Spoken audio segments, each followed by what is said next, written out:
Steve, we're here at Signal Hill, which, as I understand it, is one of the most historic sites in Newfoundland. And from this location, I can look down and I can see a Parks Canada sign that is indicating that it's the 150th anniversary of Canada. Right. And yet this place that we're standing in, this city that we're looking out at, is 500 years old. It was founded by John Cabot in 1497.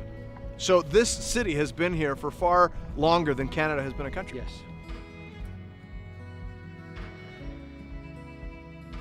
Now, we're looking over the majority of the population in this area. As I understand it, you said there's a little over 500,000 people on the island. On the entire island. Okay, and how many of them live in this strip right here? So from what you can see, if you go, this is the far east end, all the way up to the west end. Approximately, if you take all the little suburbs and little villages around it, almost 250,000 people.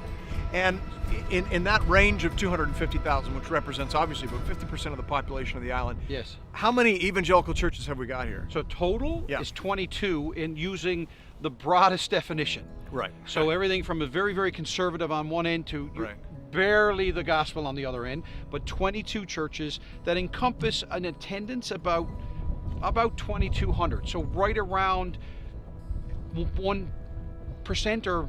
About 1%. Yeah, about 1%. And that's why, you know, generally speaking, when we talk in Canada about unreached areas, we talk about the native reserves, obviously we talk about parts of French Canada, and we talk about Newfoundland. Yeah. This is an unreached area. It really, really is. And not only that, but my burden, being a native Newfoundlander, having been in ministry for 15 years and only coming back, is because largely this is the forgotten unreached people. It's the group I hear least talked about in evangelical circles, which is why we're doing what we're doing. We want Canada to know the need here.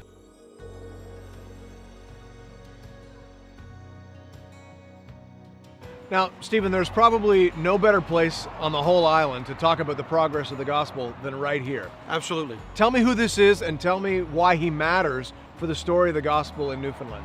Well, this is where I think it's very fitting for us. A name here, you'll see this thing is kind of already decaying. It's not very well maintained. But this is a statue that our province erected to a gentleman by the name of Sir Wilfrid Grenville. He is a convert of D.L. Moody, who came here as a physician, a medical missionary, when he was 24 years of age. And he is well known all through the coast of Labrador, down through the west coast of Newfoundland.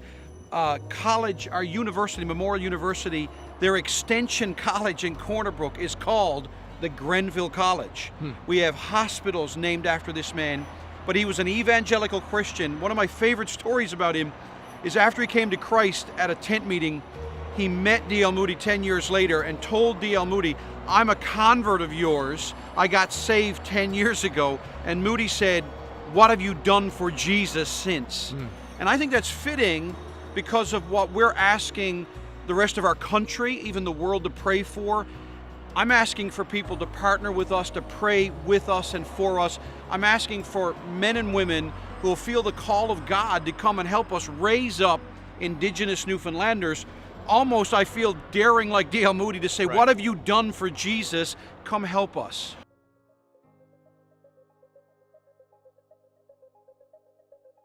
All right, now, Steve, you mentioned earlier that there are no churches in the downtown area, and we're standing right in the downtown core. We're an art gallery. Tell us a little bit about how you're using this location to begin building momentum towards an eventual branch plan. So this art gallery is Hancock Gallery. One of the members of our church owns this, as you can tell, very talented, displaying the beauty of our province. He has been so bought into the idea of us reaching our city, so he's offered up his own gallery. And on Monday nights, one of our elders meets down here with a group of our people from our church for our Monday Night Life group. And they've been doing the studies. They come down here, they turn the lights on, they have their study. It is not unusual to have people walk in because they think the gallery is open. Right. But John has also said that he would allow us to maximize this space as a potential launching pad for a church down here in the downtown core. Well, why don't you use that to explain the model to folks in a very practical way. I understand that basically the goal is we're going to have a hub, and then the hub is going to be a leadership training place. Right. And then out of that, we're going to have branch plants in strategic locations to reach the city. Tell us a little bit more. Flesh that out for us. So this whole vision of what we called Mile 1 vision, or Mile 1 mission, sorry, I should say, We rolled out to our church people last June Yeah. at our annual church retreat. And so basically what we've said is between now and the next 20 months, by God's grace, we'll establish Calvary as that hub church. As you've seen our church building, it is a small, antiquated building, and we've filled it. So we have to build a new facility. Tragically and challengingly, St. John's is an enormously expensive city to build in. So our goal is to build something in the 8,000 to 10,000 square feet mode that can hold a maximum of 250 people. But it would be carved up much more for interns, potential church planters, a resource center, an ability to congregate for those group of people. But it's $2 million. So over the next 20 months, our church has been raising money, but we are looking for partners to help us to make that a reality. Then over the next 5 years, which would take us to 2025, the goal is to be able to roll out 5 more strategic church plants throughout the city. That would maintain a branch relationship to the hub. Absolutely. So as I said earlier, that whole idea of being nimble and networked. So our model will be that each church will be intimately a part of Calvary until they are truly autonomous on a level of church leadership, which gets back to the idea of developing church leaders. So until our church has each church has a fully functioning plurality of elders or a good sense of leadership, whatever terminology you want to use, then they'll be truly autonomous. And the idea is that we'll always be networked. So that's why Mile One Mission ultimately becomes almost Mile One Network.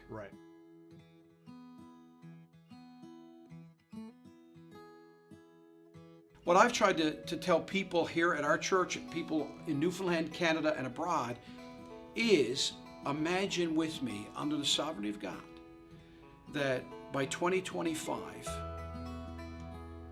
we have a church of about 200 at Calvary Baptist that is firmly established with an internship program that has church planters coming and being with us for a minimum of a year. And then we had 5 other churches that by God's grace had 50 to 75 people in them. That means 400 plus people have to come to Christ for that to happen. Now beginning, if you people have been watching our video from its beginning, we started by saying in a city of 250,000, we only have about 21 to 2,200 people attending any form of an evangelical church, and we're being very broad in our definition. So if by 2025, that number went from 2,200 to 2,700, think of what that impact would be on our city. Paul, the other thing that people don't realize is that there hasn't been a successful church plant in this city in probably over 20 years. Going back to the hard soil. Exactly. And that's because a lot of people think that coming in here, and this is why I think Calvary being established as a hub church, and why we need the facility with that, is because a lot of times people are parachuted in and they don't have the fancy missionary letters to write home, and churches after about 2 years they get a bit discouraged. What are we supporting? What kind of work are you doing? And countless church planter after church planter has flamed out, burned out, been discouraged, didn't really get to understand the culture because they didn't have that local connection. So Calvary Baptist will facilitate almost that cultural learning program. In the meantime though, you and I both know of how many church planting couples, how many interns, young people that are on fire for the Lord. They've gotten their Bible college degree or their seminary degree. They are primed, they are in the gun, ready to be shot off. And then where am I going to go? What am I going to do? Well, now we'll have that infrastructure in place to say, come to Newfoundland, spend a year or 2 years with us. From that, maybe God will lay the burden on your heart to stay with us for that 7-8 year journey to see a church planted. And what could happen? So it sounds like you're looking for 2 things. You're looking for patient partner churches who will understand that this has got to be done right. It's got to go deep if it's going to go long. And then you're also looking for some ambitious young people who want to come and learn how to do church in hard places. Absolutely.